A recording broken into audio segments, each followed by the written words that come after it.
I will say to my soul, be still, and let the dark come upon you, which shall be the darkness of God.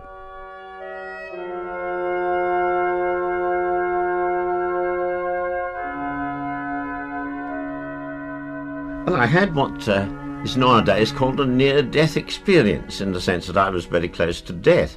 But the experience was not anything like the dramatic affair that you get so often in the headlines these days. I was the victim of an attempted murder, though I doubt whether that's what the guy actually had in mind. He's a young man who makes his living, there are several of them, in Thailand by giving doped sweets to passengers on buses and trains with the objective of putting them to sleep and robbing them. In my case, he seems to have gone in for giving a vast overdose. The doctors in the hospital said that it had enough in it to knock off several people. What exactly it was, we don't know. They hadn't got material for analysing it there, but I think it was probably morphine laced with cocaine. And the effect was that I went out, and it took them several hours not knowing whether I was dead or not before I finally came round. And I came round changed, though again I didn't notice it to begin with. And that's the fact that I've been impressed with again and again. I think it's very, very important in understanding this state, which people call mystical, is that it is something which very easily escapes notice if you're preoccupied with something else. And of course, when I first came round, I was very preoccupied. The last thing I remembered was going to sleep on the bus. And here I was in a completely different place, and people telling me I'd nearly died and had been the victim of murder and all that sort of stuff. And so I thought, first I was dreaming. It took me some time to realise I wasn't actually having a dream on the bus. Well, how did you go about trying to get in touch with what had happened? When everybody else had gone to sleep, I was awake, and I sat there looking around me, and gradually it began to dawn on me that the room was not exactly what I would have thought it was. It's very difficult to describe this exactly, because it was like recognising something that had been there all the time and I hadn't been noticing it. But what it was the most uncannily marvellous place that I'd ever been in. Now, it was a rather grubby place, in fact, but the marvellousness of it seemed to extend to the rather slightly dirty sheets, rather stained sheets, the peeling paint on the walls, the distinctly unpleasant smell from the toilet, the rather dreadful coughing from other patients in other rooms nearby. Everything in the whole place seemed absolutely marvellous, and it was as if it was not separate from me. It was as if I was simply one nodule or node or something you like to call it, in a current of universal aliveness that extended to everything else. How can I have gone all that time without noticing this? But the fact was, I'd been finding out what happened, talking to the other people around me, talking to the doctors, talking to a policeman who was there to interview me. Just at the moment that I was thinking I might be getting all this as an excess of delight because I was feeling so glad to be alive, the door opened and a man with a white coat looking distinctly grave walked in. And obviously a doctor, and I thought, oh my goodness, they've had another look at the records, and I am going to die after all. And they'd explained to me that they'd rescued me from this poisoning, you see. He looked so gloomy that he's obviously going to give me some bad news. In fact, I think he must have had a stomachache or something, because all he actually said was, you can leave at noon tomorrow and you don't have to get out of the room before that. But in fact, in the few seconds after watching his face and thinking that maybe I was due to die, I was suddenly hit by an extraordinary realisation. I realised I didn't mind if I did. I wasn't relieved at not dying at all. I was absolutely delighted to be there and to be alive, but dying was all right. I didn't mind going. It was as if the current of life would still go on, and if it stopped John Wren Lewising, if I should put it that way, yes, if it stopped doing that, that was okay. And I thought, well, now, this is interesting. It looks as if I might have had one of those near-death experiences that they write about, because that's what happens to people who have a near-death experience. Now remember, this was 1983 and they weren't at all well known at that time. I had in fact read one book, Raymond Moody's Life After Life. Yes. And I did know about it, and I have to say that I was absolutely sceptical. I was a pretty fair sceptic about these things before this happened, and I was pretty sceptical. I read Raymond Moody's book and thought, well, what an interesting imagination a lot of people have, and maybe some of them are telling fibs about themselves to make themselves seem important. I even had that nasty suspicion. But I'd always thought that they were something to do with proving that you survived death. Here was I feeling that I might not survive death, and that was all right, and yet I'd lost my fear of dying. So it was clear that if I'd had any kind of a near-death experience, it wasn't that it had convinced me that I was going to survive after death. It was much more that I was seeing life so intensely in the moment that my future didn't matter whether it was here or there, in this life or another. But I was obviously annoyed if I'd had one of these things about going down tunnels and meeting beings of light. I wanted to know. I'm, after all, well, my whole career has been that of a scientist. I wanted the scientific facts. So I thought, now, all right, you've had an experience and you've forgotten it. This is Murphy's Law. So I lay back in the bed and I thought myself back. Here I am, lying in bed, wondering what the heck has changed my consciousness in this way. So here I am, and someone's shaking my arm to say, do you want any supper? And that was what woke me up and brought me round. And now here am I in bed, feeling my arm being shaken, and at that point, a dream would come if you'd had a dream. Or it might. It doesn't always happen. But what happened in my case was something absolutely extraordinary. My father, who was a Cockney, would have called it a right turn up for the book. What came back was, again, something that had been there all along and I hadn't noticed it. It was utter blackness. But to say that and leave it there would really mean doing it an injustice, because this blackness was not emptiness in any ordinary sense. It was so full of life. It was as if everything had been crowded in on itself, so thick that there was no room for any light to flow. And yet, far from being in any way bad, this was life itself, and I wasn't there. I was emerging from it. It was producing me, rather like a bud coming out of a tree. It was producing John Wren Lewis, or if you like, it was resurrecting John Wren Lewis with all his biography, all his past, and all his prejudices, and a rather traumatised body as it was. It was bringing me back to life, and it was almost as if I was being reassembled as a person. But that blackness was there, and I was coming out of it.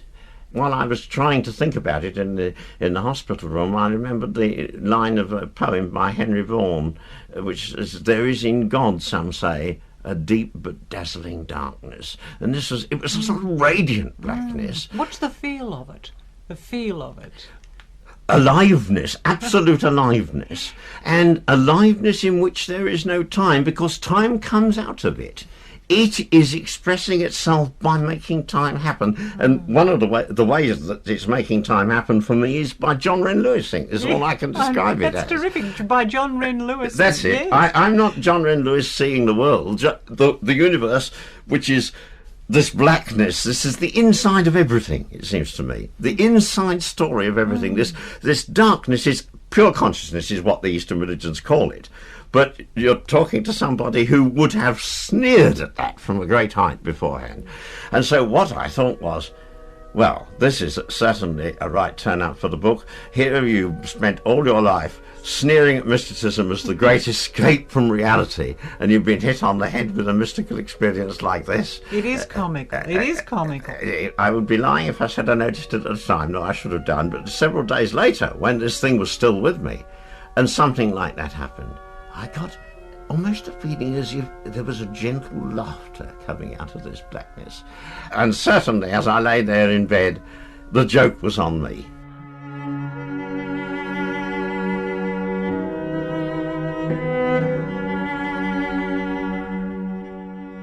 There is in God, some say, a deep but dazzling darkness, as men here say it is late and dusky, because they see not all clear. Oh, for that night, where I in him might live invisible and dim.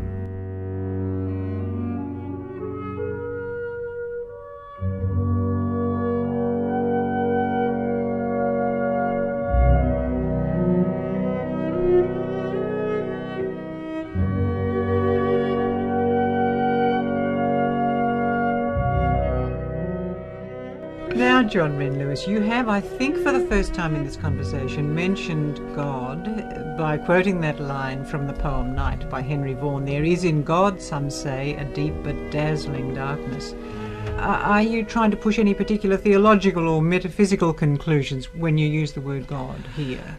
Certainly not. On the contrary, the main thing that this experience did was to make me realise how absolutely inadequate on any metaphysical or theological statement about God is going to be. Even later on that night, I began to see new meanings in some of the things that have been said about God. I began to realise, for example, that that poem of Vaughan's, which I'd always thought was using a rather neat metaphor to try and get a sense of awe, wasn't in fact a poet embroidering a concept. It must have sprung from an actual experience, probably not the actual poets. I've been into this since then. I don't think he himself had the experience, but he was drawing on a mystical tradition which undoubtedly comes from people who did have it. Not usually, I don't think, by near-death experiences, but by in other circumstances, because what is now widely known, it wasn't at the time, but is now known by research that's been done by psychologists and other people on near-death experiences since then, is that in many ways, even the more traditional dramatic near-death experiences resemble mystical experiences of the classic type in many ways. And this was, I suppose, if you like, a classic negative mystical experience. No doubt in many of the spiritual traditions and the myths and so on, we have God depicted in form of light, not darkness. But you're talking about darkness, a dazzling, rich darkness here. All these things are metaphors, of course. As I said at the beginning, words cannot describe this. To use the old-fashioned phrase, it's ineffable. But that delightful man, Alan Watts, once said, the trouble is you feel you have to try to F the ineffable. and so I have been trying to do that ever since it happened. Another stereotype about mysticism, which went for a Burton on this occasion, was the idea that it involves stopping the mind.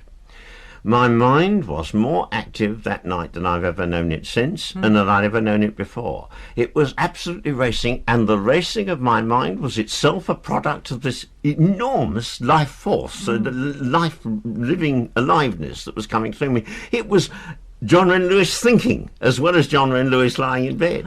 John Wren Lewising was this mind, but it was John Wren Lewis's limited mind trying to make sense of this extraordinary change of identity.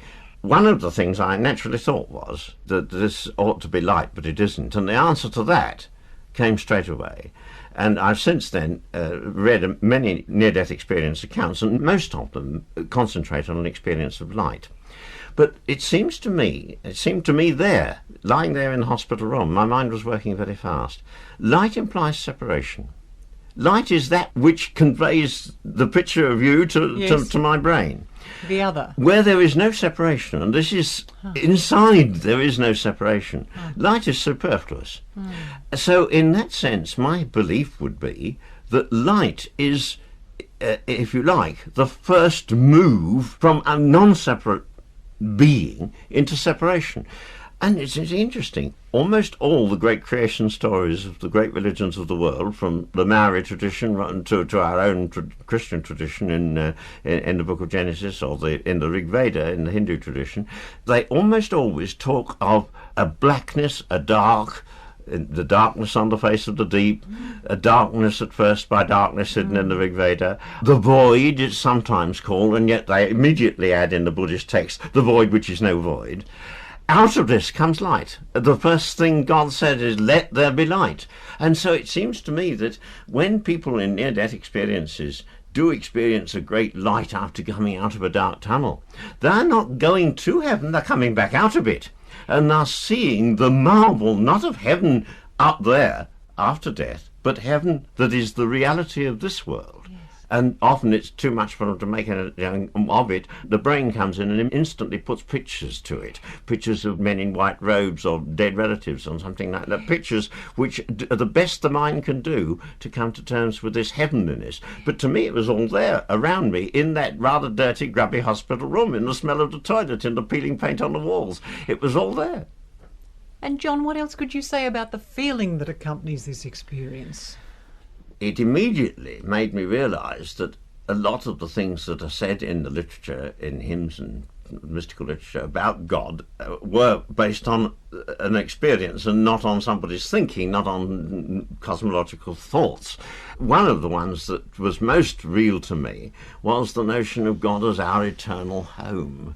I felt absolutely as if in this I'd come home, and yet that is, again, something that even then, that night, but certainly in subsequent years, days, months and years as it's gone on, I've realised that even that is a stereotype which comes from looking at the mystical experience from outside. When you look at it from inside, T.S. Eliot got this one right. In the four quartets he says, home is where one starts from.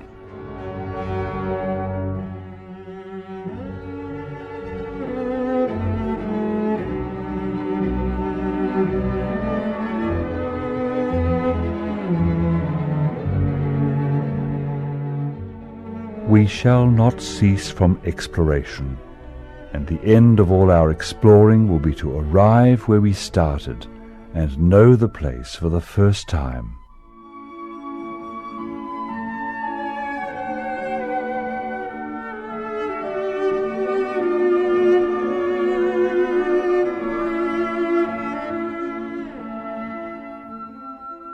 And the fact is that the mystic quest is really not looking for a home which somehow you've wandered away from. Like Dorothy in The Wizard of Oz, it's waking up to the fact you never left it. And home is the place from which an enormous exploration into separateness is happening, when it's a marvellous thing as it happens. And this, in this sense, there was a sense of security which has never left me. A sense... And again, I have to use religious language to describe it. Jesus' phrase, the hairs of your head are all numbered. Every molecule in my body was numbered, and it was as if it was being loved into existence, and is still doing that right this minute. I remembered a passage, that one of the classic descriptions of the Buddhist nirvana, which would also be accepted by the Christian theologians in terms of God, if you take the tradition of what's called negative mysticism, coming from people like the author of The Cloud of Unknowing, or and even St. Thomas, for that matter, where you say that there is nothing we can say positively of God. Yes. Now, what Buddha is recorded in the Pali Canon of saying to his monks is this: monks, there exists that condition wherein is neither earth nor water nor fire nor air, wherein is neither the sphere of infinite space nor of infinite consciousness nor of nothingness nor of neither consciousness nor unconsciousness. It's piling negative upon negative. He says, where there is neither this world nor a world beyond, nor both together nor moon and sun. And thence, monks, I declare there is no coming to birth, no going, no duration, no falling, no arising. It is not something fixed, it moves on. And that, monks, is the end of ill. But now, John, that quotation from the Pali Canon ended, that indeed is the end of ill. I mean, is that really so? Well, for you? What it has done has been to change my sense of the nastiness of the world completely, because I've now got a kind of artist's view of it. That's and underrating it perhaps, but it's a view in which the marvellousness in the structure of it, in the aliveness of it, and therefore in the potentiality for good of it, is present even at the moments of my strongest judgment against it. But John, what about the question of physical suffering or pain? I mean, your own pain. Can you say anything about how it might have altered the experience of that? Well, yes, indeed. I mean, that's the thing that's really been mind-blowing. And if there were an entry in the Guinness Book of Records for cowardice, I should have no doubt at all of being in there. Physical pain is not something I am good at enduring, and for that reason, I was quite surprised. Even at the beginning, in the first week or two, my body was very weak, and that at my age one gets all sorts of pains younger people don't have to bother with, that for some reason they didn't matter. I was experiencing them as the kind of delight of being an older body, or the delight of having a bruised chest. But that was only minor pain, and at no point did it occur to me that with anything more radical, any really severe pain, that could change. To begin with, it didn't, and this is another interesting phenomenon that I haven't seen recorded in any of the mystical texts. The first time I got really nasty headache, really nasty sick headache, in fact, it was as if a glass wall had come down at the back of my head and cut me off from the feel of the dark. Knew it was there. I knew God was there. I knew I was still God, John Wren Lewising, the universe John Wren Lewising, and that was all delight. But I couldn't feel the delight. I could only feel the headache. But I thought, oh dear, this shows it's all terribly limited. And then I discovered, that was after some months later, after I'd got to Australia, I discovered that I was able to dissolve that screen of suffering, is the way I put it in my book, by realizing that the cells of my throat, when I have a sore throat, they're not suffering. They're doing their job. They're having a marvellous time combating, fighting away with virus or whatever it is they're fighting. And somehow the energy of the whole of that aliveness again became mine, and the pain changed. Now, I was absolutely knocked over when that occurred. I didn't anticipate that to begin with. I only thought it affected small things. I've since then found that it can affect quite really nasty things. At this point, I'm reminded of the fact that even better people than I have said, let this cup pass from me. I have no wish to be tested by having to suffer some really excruciating pain. I don't know if it would last or not. As far as I am concerned, I can only hope that it would. But I have read records, statements in literature of various kinds of people, mystical people, who've praised God in the arena when being devoured by lions and terrible things like that. I suddenly find myself believing these are not just made up, and equally they weren't gritting their teeth. It seems to me that what this has done has been to enable me to experience pain as, if you like, nature means it to be, which is a signal that something is wrong. That screen comes down and stays there for precisely as long as I am not doing what the signal wants me to do. Now, that doesn't mean actually taking the aspirin. It means deciding to do so. If I haven't got one, the pain changes at once. It will be nasty precisely so long as it wants to attract my attention. The moment I've given it whatever attention I can give it in that moment, it changes. And that, I think, is what I'm doing, is experiencing pain as nature or God or the universe or whatever means it to be. And again, it's a cause for rejoicing. What I am learning is that really the inside story of everything is consciousness. And in this sense, I'm compelled to make, if you like, some kind of a philosophical statement to back this up. It comes out of the experience. It seems to me that the whole inner structure of the universe is consciousness, and so consciousness is everything. And what I'm learning is that the ill that Buddha spoke of, that you mentioned just a minute ago, that the ill comes when one is not fully conscious of something. Yes. It's the limitation of consciousness that causes it to be painful.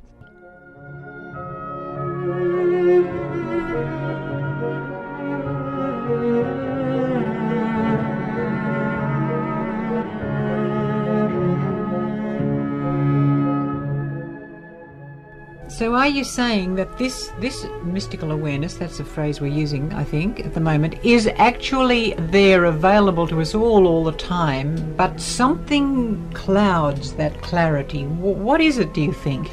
That's the $64 trillion question.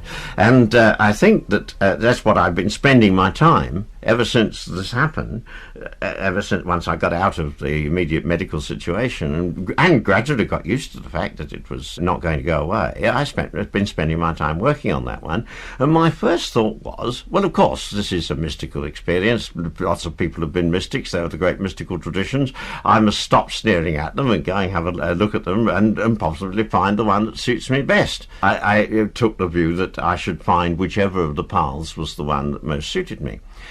the real disappointment came when I got to Australia, and I wasn't then a resident, I was visiting at that stage, but I fortunately had friends here who put all sorts of resources at my disposal just to talk to people and to read about the mystical traditions.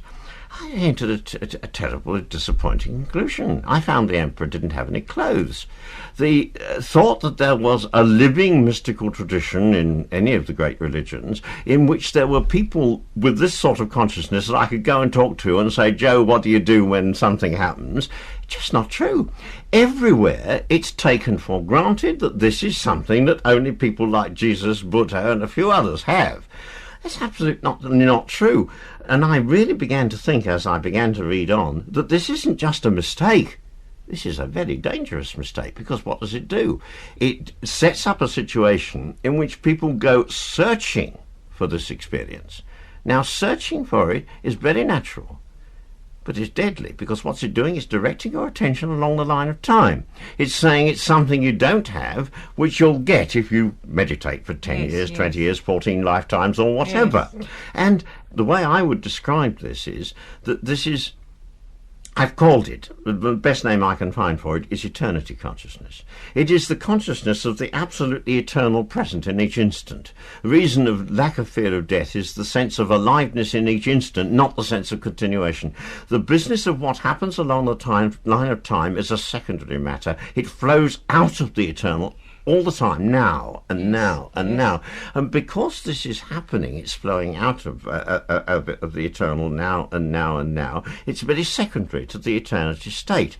Consequently, what I would say is, one of the first questions I asked myself, how come you failed to notice this for nearly 60 years of my life?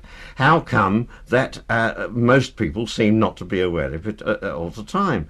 And I realised that I was putting the whole mystical question right round the opposite way from the way it's normally put.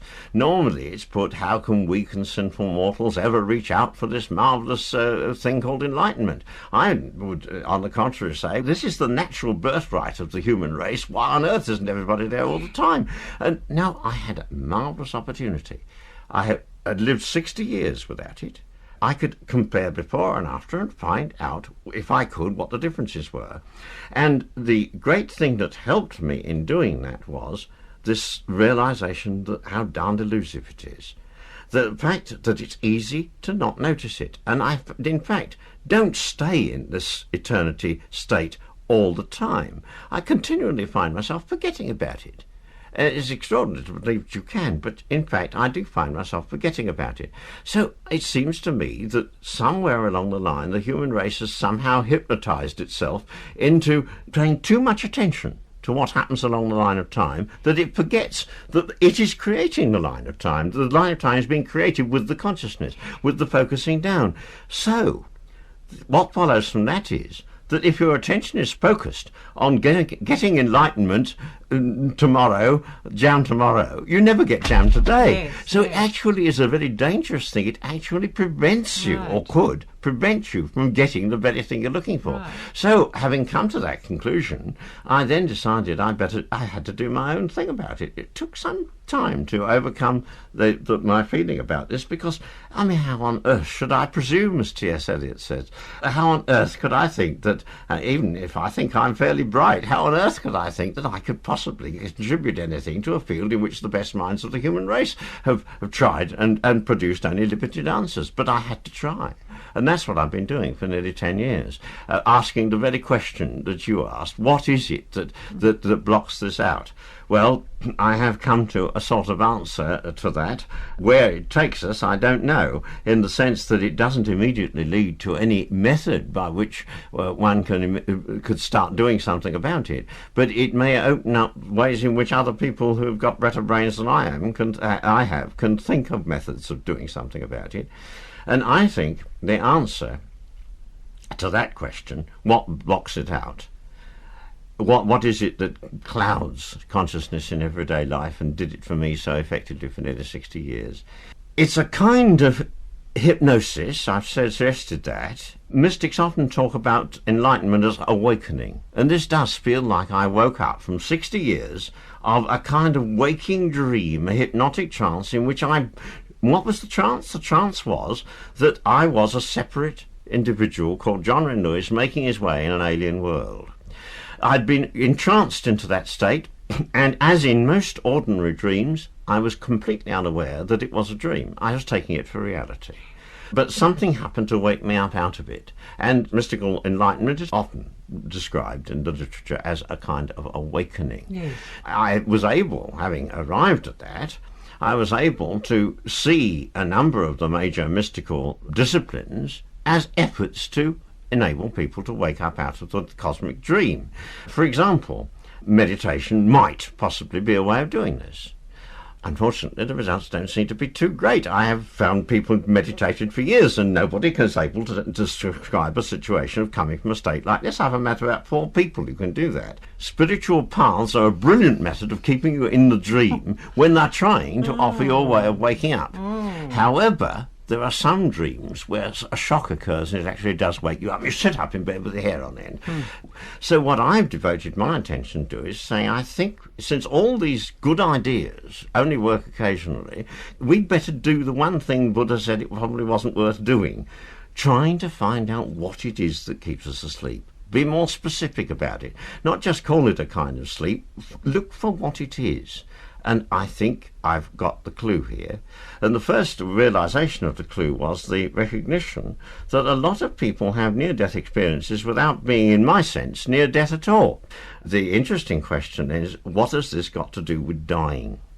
The Wren Lewis hypothesis on this is that what is keeping us hypnotized into the cosmic sleep of ordinary, so-called ordinary life, which isn't ordinary at all. This feels totally ordinary, it feels totally normal. Ordinary life is neurotic. And what keeps us hypnotized into that neurotic sleep is something which must be in some way connected with dying. My hypothesis is that it's a hyperactivity of the survival instinct. That for some reason, and I'm not going to speculate at the moment why it is, for some reason or other, the survival drive, which in animals works to keep them alive while they can, but as far as we know, when they go, they let go. And it's even been found that fish, when they decide to give up, as it were, on the hook, the brains become flooded with endorphins, which stop pain coming. And I'm sure that there is something like a high endorphin level in my own brain. I don't know. Unfortunately, you can't measure this without taking my head to pieces, and I'm not open to doing that. Now, if that is the case, supposing in the human race, for some reason we don't quite understand, the survival instinct, which has to move on to the psychological level, overplays its hand. Suppose it says, if this chap knows it's great, it's all right to die, he'll go and walk out onto the first bus. Yes. Now, I can give the lie to that. I know it's all right to die, and I don't walk out onto the first bus. But something in there is a bit stupid and thinks that everybody else will, and it thought for 60 years that I would. It, in fact, blocks out the experience and only lets you have it in little bits when you're doing, quote, what it thinks is the right thing. Yes. Now, it may think it's interested in psychological survival. It may think that it's important that your name or your ideals survive, and so you may even actually literally kill yourself in battle or something like that, or rushing into a hotel to rescue your jewels because they're more important than you are. In that case, it moves over from physical to psychological survival, but it still overplays its hand. It's still making too much effort to keep you alive, so much so that it actually stifles its own purpose and damages your capacity to live fully. So are you saying it is the fear of death? I would think it's the fear which keeps us mesmerised, if you like. And the other way I'd put it is this: if you were to ask me what I think is the purpose of life, what's the purpose of this manifestation, the nearest I can come to it is to say that I think it's like the creation of a great drama in which we all have improvisations to play. I don't think there's a prearranged script. I think God is writing the script in each of us as we go along. In that sense, you are not merely the actor. You are, insofar as you are that, as the Eastern religions say, yes, as far as you are God manifesting, God Caroline Jonesing, if you like. You are the theatre. You are the theatre, you are the author, you are the actor as well. There's a prompter down there, which is your survival instinct, which says, forget that you are anything but the role. stay in the role, forget it all, really identify with the role.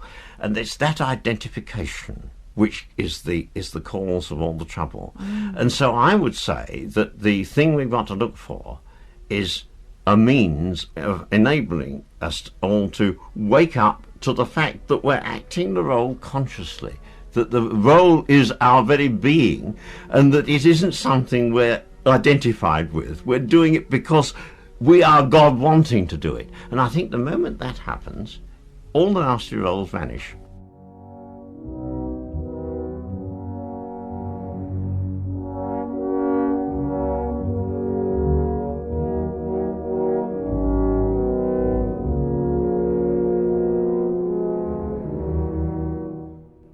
I tell you naught for your comfort, yea, naught for your desire, save that the sky grows darker yet, and the sea rises higher. Night shall be thrice night over you, and heaven an iron cope. Do you have joy without a cause, yea, faith without a hope?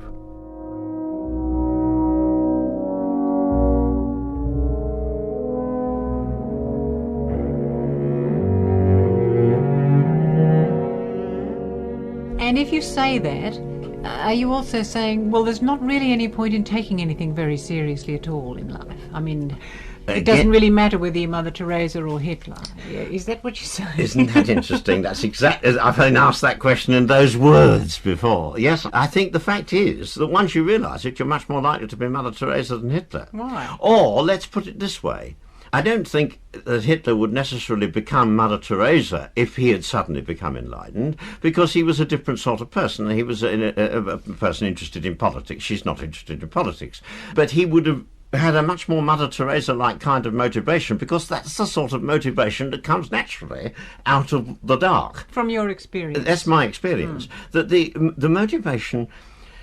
To call it love is going to sentimentalise it. The way I would describe it is, yes, it is love, but it's a love, the sort of love that a naturalist has when she exposes the way a bee operates in its life, the sort of love that a geologist has in getting inside the structure of a rock, the sort of love that a sculptor has in producing just the right sculpture, or the poet has when he has done through that intolerable wrestle with words and meanings that T.S. Eliot talks about, and produces just the right word.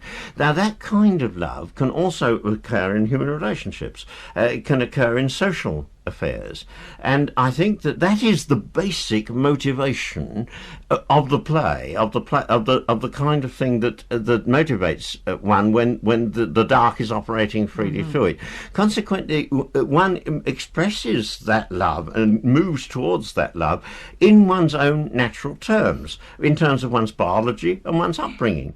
And remembering, though, that you began as a scientist. And, well, you're still a scientist, aren't you? I mean, you're still asking questions about this whole thing that's happened to you in a most rigorous fashion. The scientific spirit hasn't changed. Yes. My career as a scientist was largely because I was brought up in the sort of home where religion was a dark cloud. My mother literally believed that the local bargeman had been struck blind for daring to say, "God blimey." That was sort of God was hovering around our house all the time when I was a kid. And so I naturally rebelled against it. I became an atheist in the first place. I very soon discovered that you couldn't merely dismiss religion, that there were other things in religion that couldn't be just dismissed. But it was all very much on the practical level, and the thing I was absolutely sure of was that there was nothing in mysticism, largely because there was nothing in my experience even to suggest it. There was no orient in immortal wheat in my childhood. What I now realise is that creativity was not just human creativity, it's something that's happening in each moment. It is me being created by it, which I would have had no sense of before. So I wonder what you would say now about God. Poets have probably said it better than anybody. Dante's love that moves the sun and other stars, I guess, would be as good as you can think of. Inadequate, but downright less inadequate than most theological statements, particularly if you begin to understand this love in the sense that I've been talking about it. But for my money, even better than Dante is a much lesser poet, G.K. Chesterton, who I've mentioned already, who in his poem The Ballad of the White Horse uses the phrase, do you have joy without a cause? And now that is, God is always said to be the causeless cause. Joy without a cause is the name of God, it seems to me, and that's how I experience it.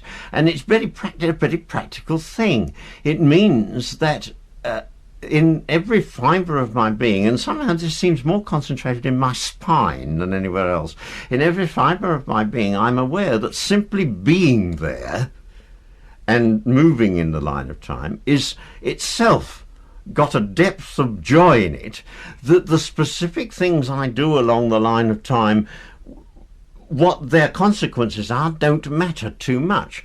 Yes, it hasn't changed my personality. I still like a glass of wine. I still eat meat, though only occasionally. I still enjoy a good joke. But the fact is that if the wine is removed, I can't be unduly bothered about it. This is the thing that the great mystical traditions called detachment. But they, I think, treat it as a thing that you can cultivate. Now, I think if you do that, you're up against problems. If you try to cultivate detachment, you look at the glass of wine, it goes away, and you grit your teeth and you say, I must not be attached to that glass of wine. And you're then setting up a psychological opposition, which is no good at all. It keeps you firmly locked in the dream. Whereas what I have discovered is that the way to detachment, it's a result, not a cause. And it's the result of discovering joy without a cause. It means that merely being is satisfying in itself. And the other satisfactions are secondary. They flow out of the joy of being. Home is where one starts from. So that is what I think about. It's the best phrase I know of to describe how I feel about God. As I say, it's a very practical thing. It changes life.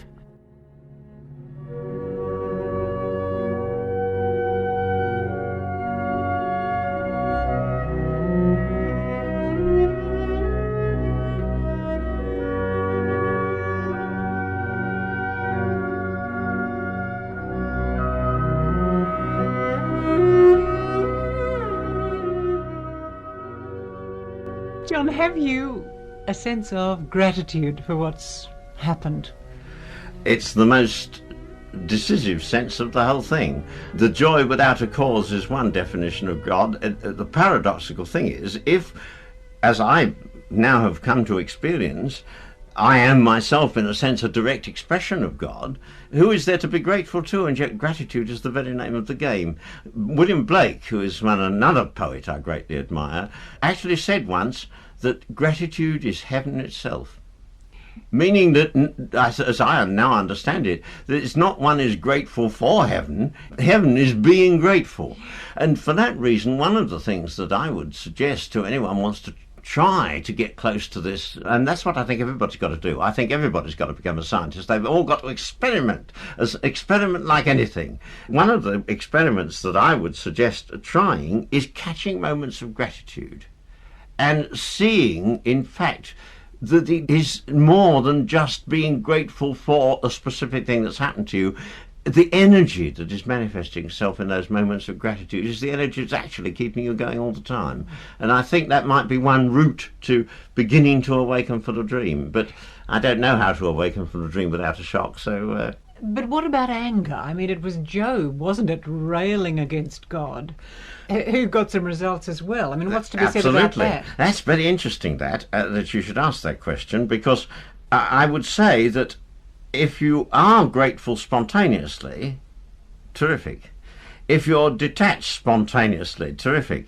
But if, on the other hand, something happens that really makes you angry, in the first place, you may try detaching yourself from the anger if you don't like being angry. Try detaching yourself. But the worst possible thing is to grit your teeth and just stop. Maybe for practical purposes you have to.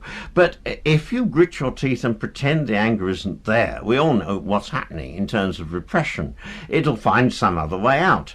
And what you're doing in that moment is you're denying an energy. The energy of anger is itself part of the energy of life. An interesting fact is that the only time in my life that I've ever experienced anything remotely like this state that I'm now in was when I did an exercise once in which I was confronted with two urges in my life, and I couldn't follow them both. They were contradictory. So I actually tried an exercise they use in Gestalt therapy, where you've got two parts of yourself that are in conflict. You personify them, and you put two chairs opposite one another, and you sit in one and you act out one of them and give it a voice and really act it up. Then you move over to the other chair and answer it as the other side and really act that up. I did this expecting a reconciliation or a creative synthesis. I got absolute impasse. Neither side of myself would give way. And I thought, oh, well, so much for that. I've disproved that exercise. Got up, and all around me in the garden was that. It was there.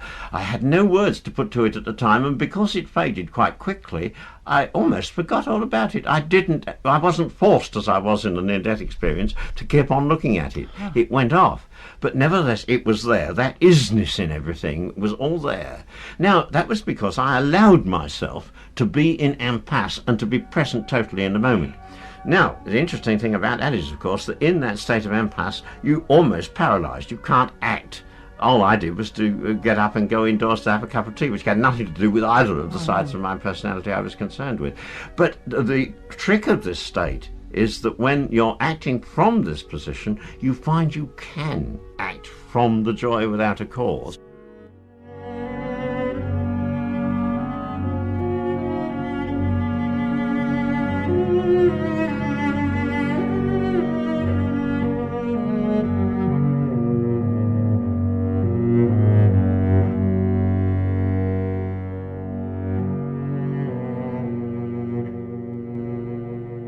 For most of us there is only the unattended moment, the moment in and out of time, the distraction fit, lost in a shaft of sunlight, the wild time unseen, or the winter lightning, or the waterfall, or music heard so deep that it is not heard at all, but you are the music while the music lasts.